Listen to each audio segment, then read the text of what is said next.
Hey, can I share a quick lesson with you? I believe that this will help you stay calm the next time you feel that storm rising up inside of you. I have 3 quick actions you can take to access the resource of peace. First, I gotta tell you, last week it was raining so hard, and I love rain. So I live in an apartment where I can't even hear the rain because I'm on the bottom floor of a 3-story apartment. And when it rains, I can't even hear the rain. That's such a disappointment. So I was like, I gotta get where I can feel some peace and listen to the rain. So I went to my friend's house, and she has a beautiful porch, and I sat on her back porch.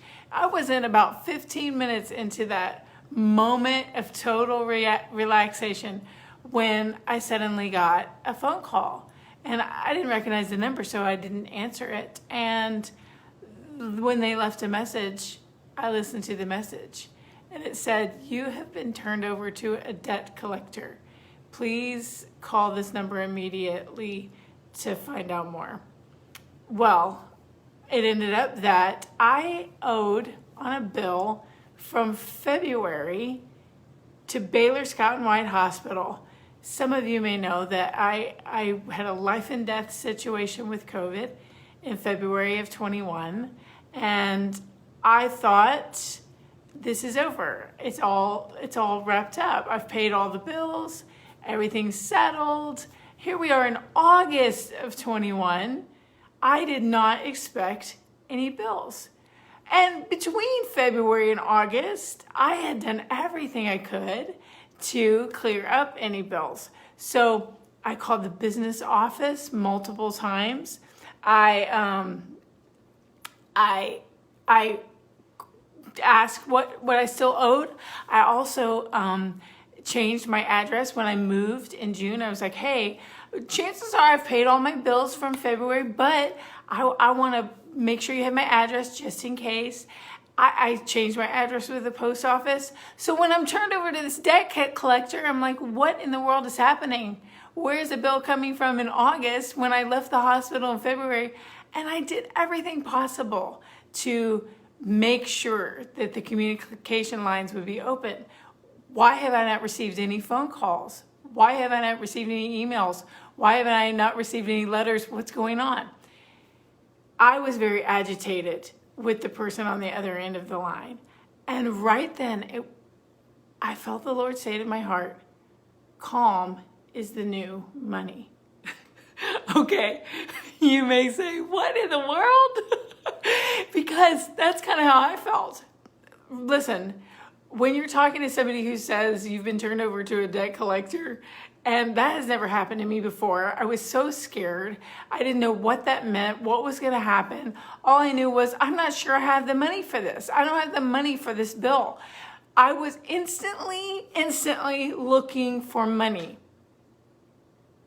Okay, so is there anything in your life that you feel like money would solve it? If you're like, if I just had money for this, this wouldn't be a problem.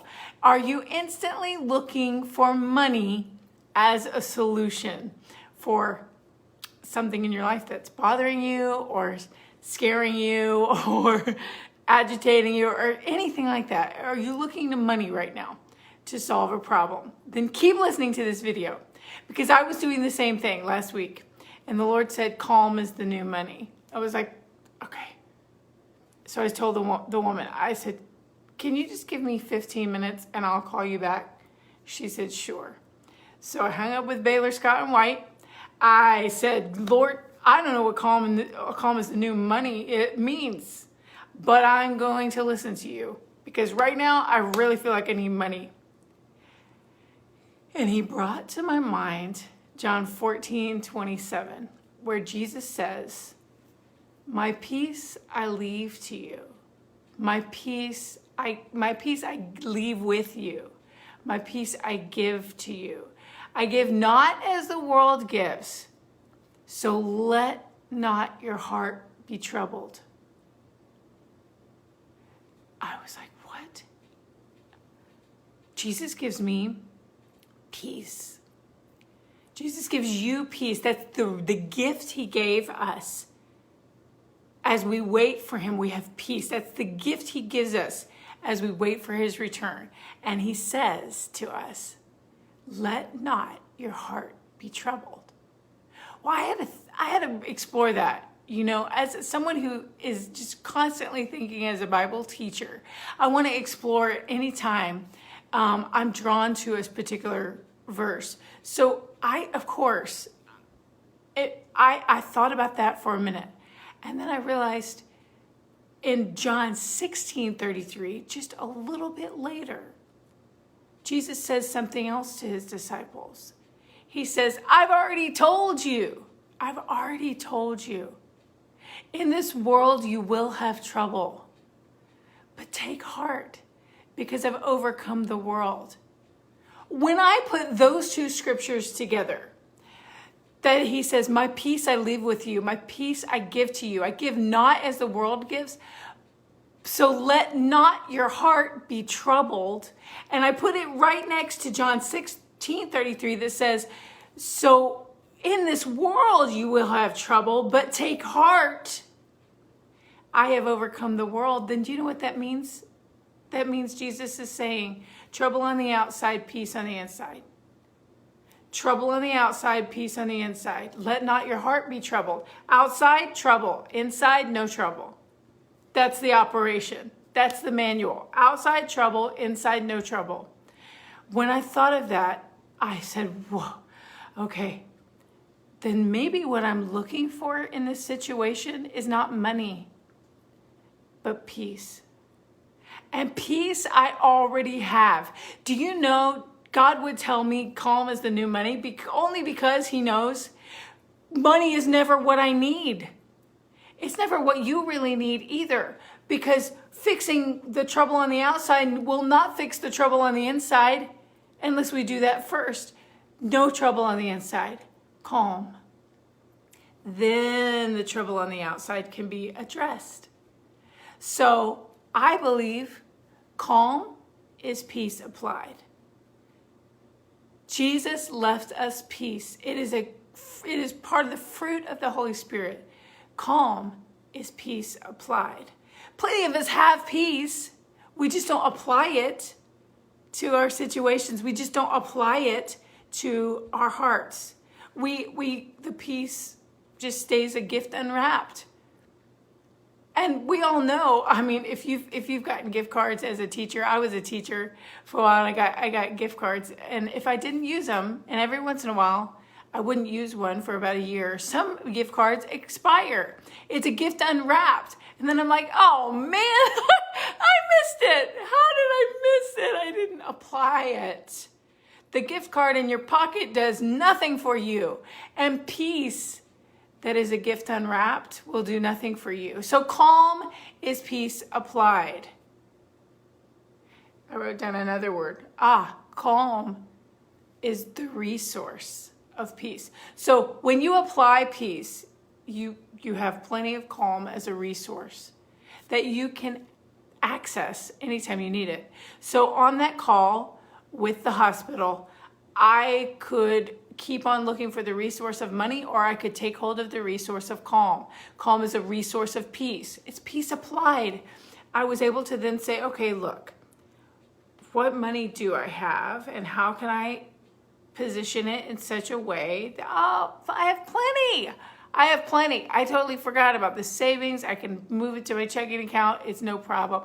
I called her back and I had so much peace in my voice. We laughed together. I said, hey, you really scared me a minute ago. You know that, right? Okay, well, guess what? No problem. I'll pay the bill in full right now. I was just scared because I thought maybe I couldn't pay it, but here we go. I could pay it. I figured it out. She's like, it's so nice to talk to somebody who's calm. And I said, okay, so you're going to wrap it up and call off the debt collector and do all the stuff, because I really did do everything in my power to make sure that the communication lines stayed open between February and now. She's like, yeah, I'm going to take care of it. Don't worry. I understand why you're afraid. We laughed about it. It was no problem, because I took hold of the gift that Jesus had already given me.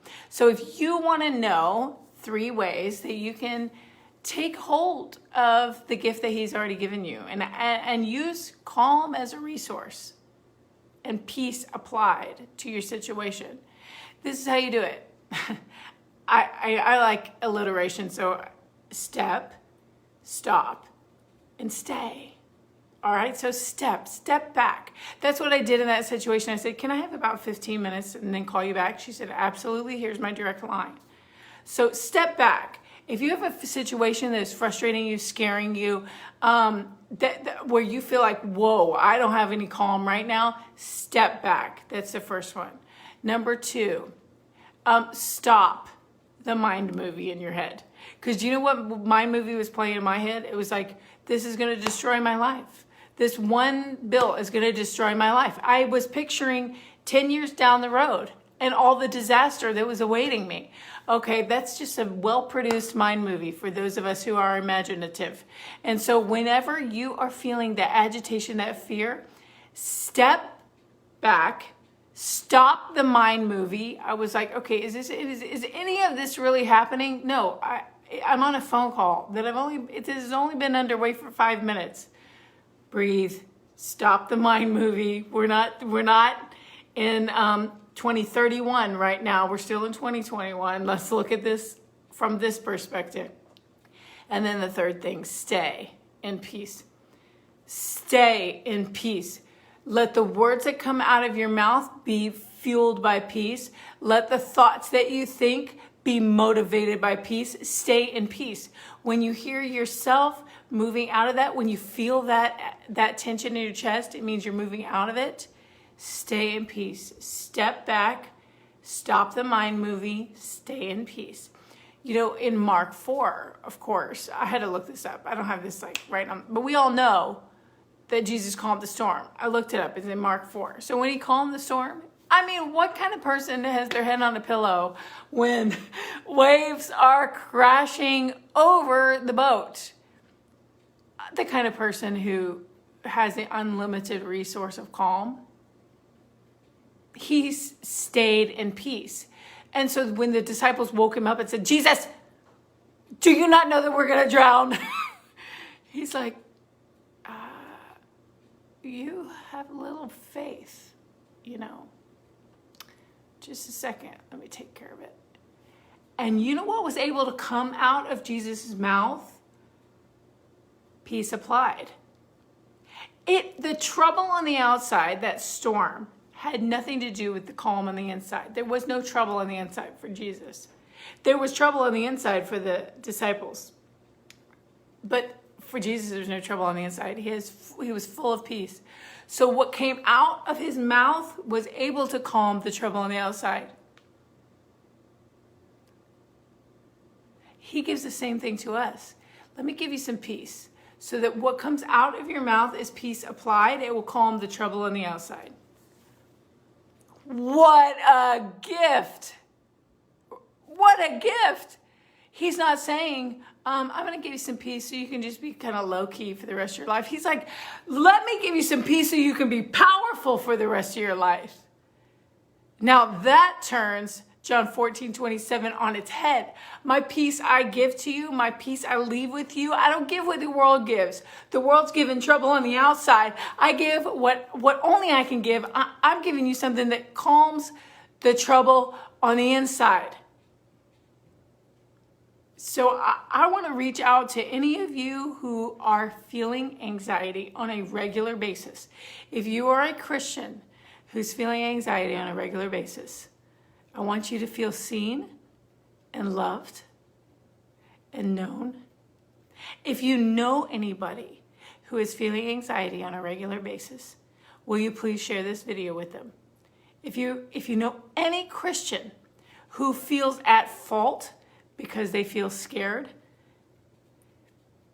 any Christian who doesn't know what to do when they feel overwhelmed or out of control, please share this video, because I'm about to offer a 10-week class and group coaching that will completely change everything for someone who doesn't yet know how to truly access peace and peace applied what it looks like to live with peace applied. And it's not your fault. Nothing's going wrong. They don't teach this in Sunday school. I sure wish more churches taught this. True Christ-centered mindset tools that can help you in a long-term way. We don't teach it in Sunday school at church. We don't teach it in high school. I've had so many of my former high school students say, even from when I taught in public school, like, y'all didn't teach us about adulting. When were y'all going to teach us about adulting? You taught us geometry, but you didn't tell us how a credit worked. I was like, I know, it's just the way it goes. But I want to have a place where you can come to learn. Some of you don't know that I'm a certified life coach, and it's trendy now to be a life coach. But I think that a life coach can offer a whole lot of help. A Christ-centered life coach can offer transformation. If you want to work with me, the investment you would make to go through 10 weeks of mindset development with me would be something that would last forever for you. If you don't know how to, if you like, don't tell me how to pray one more time. Don't tell me how to just post scriptures on Post-it notes one more time. Don't tell me all the stuff that I always have been told are supposed to help me deal with anxiety. Don't tell me all that as a Christian. I've done it. If you want something new, please click on the link. Pick your class time. It'll be 10 sessions. We'll do live group coaching, and also you get the mindset tools that I teach, and I get excited to teach these. I want to help you, and I want to help anyone you know. So like I said, share this video and enroll yourself. It's going to be a great fall. You can be totally transformed by Thanksgiving. And then when all your family members come over, it'll be like, hey, peace on the inside. Peace on the inside, baby. Spread that peace on the outside too. Amazing. Amazing transformation awaits you. Because Jesus already gave you the gift. You just got to know how to open it. Talk to you soon. Bye-bye.